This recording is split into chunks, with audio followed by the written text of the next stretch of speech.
नमस्कार साथीभाइहरू। आज चाहिँ म तपाईलाई अनलाइनबाट नेपालमा कसरी पैसा कमाउने अथवा कमाउन सकिन्छ भन्ने कुराहरू भन्न गइरहेको छु। सर्वप्रथम त तपाईले जुनसुकै काम गरेर पनि पैसा कमाउन चाहिँ सजिलो हुँदैन। अझ झन् यो अनलाइन काम भनेको त निकै धैर्यताको खाँचो हुन्छ। यसमा चाहिँ त्यही पनि म तपाईहरुलाई कसरी गर्ने र यसका तरिकाहरू के छन् म भनिदिन्छु। ल आउनु सब सुरु गरौँ। सुरुमा युट्युब। अब युट्युब चाहिँ आजकल नेपालमा राम्रो कमाइ हुन्छ। यसबाट चाहिँ भिडियो चल्यो भने आजकल तपाईले देख्न सक्नुहुन्छ film, comedy videos, interview, music यी आदि इत्यादिले मार्केट लिइरहेका छन्। भिडियो बनाउँदा कुनै पनि एउटा टपिक छानेर काम गर्ने हो। अब नभए सुरुमा जे हाले पनि हुन्छ, पछि चल्यो भने च्यानल केले गर्दाखेरि चल्यो त्यही सम्बन्धी भिडियोहरू गर्दा पनि हुन्छ। अब धेरैजनाको कमजोरी चाहिँ के हुन्छ भनेदेखि अब 6-7 वटा भिडियो हाल्यो, 10-15 वटा भिडियो हाल्यो, अनि चल्दै चलेन भन्यो अनि छोडिदियो। अब नछोडोस् पनि कसरी, अब अहिले युट्युबले सिस्टम छ त्यो चेन्ज गरेको छ र त्यो के छ भनेदेखि अब 4000 घण्टा वाच टाइम पुर्याउनै पर्ने र 1000 सब्सक्राइबर मिनिमममा हुने पर्ने। अब यो त अब नयाँ च्यानल जसले खोल्या छ त्यसलाई त धेरै गाह्रो हुन्छ। तर युट्युबले चाहिँ अब भिडियोलाई प्रमोट गर्ने र च्यानललाई प्रमोट गर्ने अप्सन नै दिएको हुन्छ। अब अलिकति पैसा खर्च गरेर प्रमोट गर्ने हो भने यसले चाहिँ अब पछिसम्म नै इम्प्याक्ट पारेर हुन्छ मोनेटाइजेसन, च्यानल मोनेटाइजेसन गर्नलाई। अब भिडियो बनाउँदा अब मेन फोकस चाहिँ तपाईले केमा राख्नु भनेदेखि जस्तो तपाईले अब थम्बनेल राम्रो बनाउनु, हेर्दाखेरि एकदम क्लिक गरम लाग्ने। अनि त्यसपछि अब तपाईले आफ्नो भिडियो बनाउनु भएको छ भने निर्धक्क साथ सोशल साइटहरुमा एकदम निर्धक्क साथ पोस्ट गरिदिनुहोस्। अब जस्तो ट्विटरमा हुन्छ ट्विटरमा पोस्ट गरिदिनुहोस्, गुगल प्लसमा हुन्छ गुगल प्लसमा पोस्ट गरिदिनुहोस्, फेसबुक ग्रुपमा हुन्छ फेसबुकमा पोस्ट गर्नुहोस्, आफ्नो फेसबुक छ भने ग्रुपहरुमा पनि पोस्ट गर्नुहोस्। यसले गर्दाखेरि तपाईको त्यो जुन भिडियो हुन्छ त्यसमा क्लिकहरु बढ्दै गएको हुन्छ र अब तपाईको भ्युजहरु पनि आइरा हुन्छ। अब कतिजनालाई प्राय जसोलाई मन पर्छ पनि हैन, त्यसले गर्दाखेरि तपाईको भिडियोको र्याङ्किङमा धेरै असर पुर्याउँछ। अब तपाईले ख्याल गर्नु भएको होला युट्युब भिडियो चल्दाखेरि अथवा चल्नुभन्दा अगाडि चाहिँ एड आउँछ। हो त्यही अब भिडियोमा कति पटक एड देखाइयो र कति मिनेटसम्म एड चल्यो, कति बेरसम्म एड चल्यो, त्यही अनुसार तपाईलाई पैसा आउने हो। अब अर्को तरिका भनेको हाम्रो वेबसाइट। अब आफ्नो वेबसाइट खोलेर पनि पैसा कमाउन सकिन्छ। जस्तो अब टेकको बारेमा, फुड्सहरुको बारेमा, ट्राभलको बारेमा, टुरिज्मको बारेमा, म्युजिक, एजुकेसनल आदि इत्यादि एउटा टपिक छानेर आर्टिकल लेख्दाखेरि हुन्छ। तपाईले अब लेख्दाखेरि चाहिँ तपाईले अब के गर्नु छ भनेदेखि प्राय जसो मान्छेहरूले खोज्ने किवर्ड एकदम ध्यान दिएर टाइटल राख्नुपर्छ। तपाई आफै एज्युम गर्नुस्, आफैले तपाईले जस्तो कहिलेकाहीँ हाउ टु भनेर सर्च हान्नुहुन्छ, तपाईले आफैले ख्याल गर्नु होला मैले के किवर्ड सर्च हान्छु भनेर। त्यसैको त्यही किवर्डलाई ध्यान दिएर टाइटल राख्नु होला। अब एसईओ को बारेमा तपाईलाई तपाईहरुलाई थाहा नै होला। अब थाहा छैन भने चाहिँ यो चाहिँ सिम्पली एउटा मेथड हो। तपाईहरुको वेबसाइट अथवा भिडियोहरुलाई सर्च गर्दाखेरि सर्च इन्जिनमा चाहिँ टपमा लिएर आउने एउटा मेथड हो यो एसईओ भनेको। अब यसको धेरै टेक्निकहरु छन्। तपाईको जति राम्रो र्याङ्किङ भयो त्यति नै पैसा बढ्दै जान्छ। अब वेबसाइटमा चाहिँ अब सकेसम्म आफ्नै वेबसाइट बनायो भने गुगल एडसेन्सले पनि एप्रुभ गर्ने चान्सेस धेरै नै हुन्छ।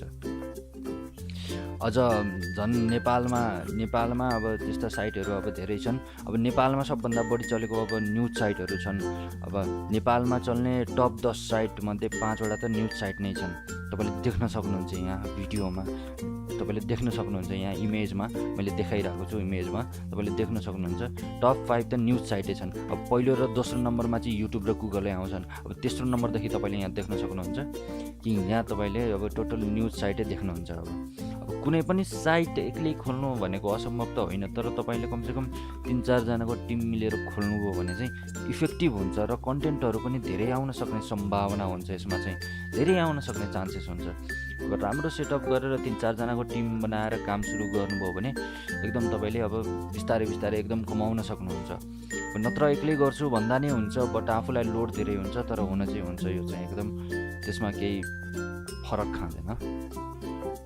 अब तेस्रो तरिका भनेको अब तपाईले तपाईँको ब्लगिङ तेस्रो तरिका भनेको चाहिँ अब तपाईँले जिरो इन्भेस्टमेन्टमा साइट बनाउँछु सोच्नुहुन्छ भने त्यो पनि एकदम तपाईँको जायज सोच हो।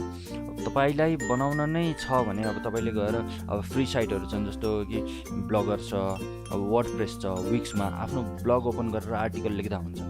यिनीहरू टोटल्ली फ्री साइटहरू हुन्।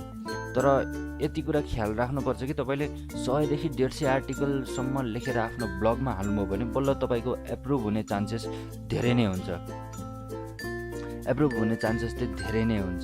त्यही पनि तपाईँको गुगलले कन्टेन्ट हेर्छ। यदि तपाईँको कन्टेन्ट स्ट्रङ छ भने तपाईँले 100वटा आर्टिकल पुर्याउनु नै पर्दैन। 100वटा आर्टिकल नपुग्दै नि तपाईँको गुगल एडसेन्सले एप्रुभ गरिदिन्छ यदि तपाईँको कन्टेन्ट स्ट्रङ छ भने। तपाईँको ब्लग एप्रुभ हुन चाहिँ टाइम लाग्छ, तर एप्रुभ चाहिँ हुन्छ। वर्डप्रेसमा फेरि छुट्टै छ, उनीहरूको आफ्नै मोनेटाइज। अब तपाईँले जे गर्दा पनि हुन्छ, यसलाई गुगल एडसेन्समा लिङ्क गर्दा पनि हुन्छ, होइन म एफिलिएट मार्केटिङतिर लाग्छु भन्दा पनि हुन्छ। अब तपाईँले जे गर्दा पनि हुन्छ। अब त्यसपछि अब तपाईँको यो साइट एप्रुभ भएपछि र तपाईँको अब दिनको आफै $1-2 आउन थाल्छ। अब तर के हो भनेदेखि सुरुमा पेसेन्स चाहिँ गुमाउनु हुँदैन। 6-7 महिना एकदम निर्धक्कसँग झन्झट नमानिकन काम गर्नुपर्दछ। अब त्यसको लागि चाहिँ निकै पेसेन्स चाहिन्छ। अब आउँ हामी चौथो नम्बरमा। अब चौथो नम्बरमा चाहिँ हामी अनलाइन काम भनेको वर्किङ एज अ फ्रिल्यान्सर। अब जस्तो कि अरू वेबसाइटमा काम गरेर नि कमाउन सकिन्छ। अब मानौँ कि जस्तो कस्तो भनेदेखि freelancer.com, upwork.com अनि एड हेर्ने साइट यस्तै। अब अपवर्क फ्रिल्यान्सरहरूमा चाहिँ के हुन्छ भनेदेखि तपाईँले एकाउन्ट खोल्नुहुन्छ। एकाउन्ट खोलेपछि तपाईँको यसमा चाहिँ एप्रुभल माग्छ। अब तपाईँको एकाउन्ट एप्रुभ हुन उसले भन्छ कि अब तपाईँहरूमा के कस्तो खुबीहरू छ। एप्रुभ हुनलाई तपाईँसँग यी वेबसाइटहरूले चाहिँ एक्स्ट्रा अर्डिनरी खुबीहरू माग्दछ, होइन। अब सायद तपाईँले बुझिसक्नुभयो होला एक्स्ट्रा अर्डिनरी खुबी भनेको के हो भनेर। अब बुझ्नु भएको छैन भने चाहिँ अब आफै बुझ्नुहुन्छ यी साइटहरू चलाउन थाल्नुभयो भने। तर यीबाट पैसा कमाउन निकै अब खट्नुपर्ने भन्दा नि अलिकति खट्नु चाहिँ पर्छ, तर निरन्तर गर्ने हो भने काम आउँदै जान्छ र तपाईँहरूलाई काम आउँदै जान्छ र त्यही काम अनुसार तपाईँलाई दाम पनि आउँछ।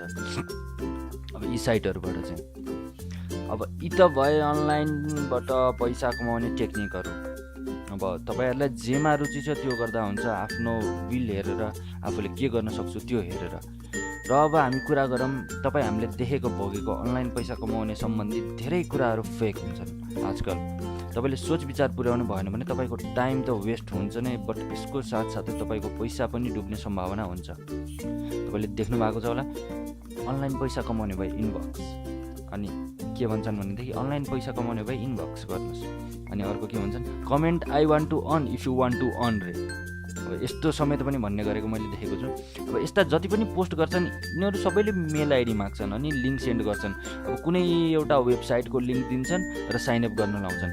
खासमा उनीहरूले तपाईँलाई पठाउने एउटा लिङ्क हो। अब त्यसलाई चाहिँ रिफरल लिङ्क भन्छ।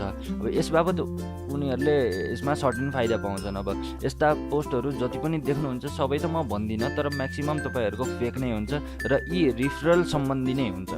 जिमेल आइडी चाहिँ किन माग्छन् भनेदेखि फेसबुकले यस्ता कुनै साइटहरू आफ्नो एपमा सेयर गर्न दिँदैन, त्यही भएर चाहिँ जिमेल मागेर यिनीहरूले मेलमा सेन्ड गर्छन्। र अर्को तपाईँले देख्नु सुन्नु भएकै होला यस्तो खाले विज्ञापन, सामान्य पढे लेखेको एसएलसी अथवा +2 पासलाई 18,000 देखि 27,000सम्मको रोजगारको अवसर भनेर। यस्तोमा चाहिँ के हुन्छ भनेदेखि यिनीहरू एउटा ट्रेनिङ दिने एजेन्सी हुन्, बट तपाईँहरूसँग यिनीहरूले सुरुमा 6-700को फर्म भराउँछन् अनि त्यसपछि तपाईँलाई 4-5 हजारको रजिस्ट्रेसन भन्छन् ट्रेनिङको। उल्टै तपाईँहरूसँग पैसा लिन्छन् अनि फेरि सिकाउने भनेको त्यही एड क्लिक गर्न, सेयर गर्न आदि इत्यादि, ब्लग चलाउन आदि इत्यादि हो।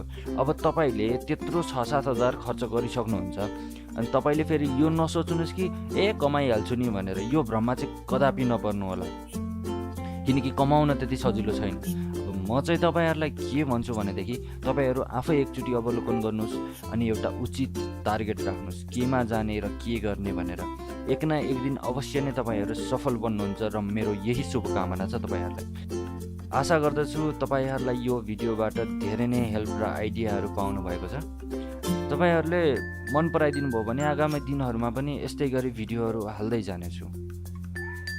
ल हस् त साथीभाइहरू, आजलाई चाहिँ यति नै गरौँ। अब म बिदा हुन्छु। हस्, थ्याङ्क यू।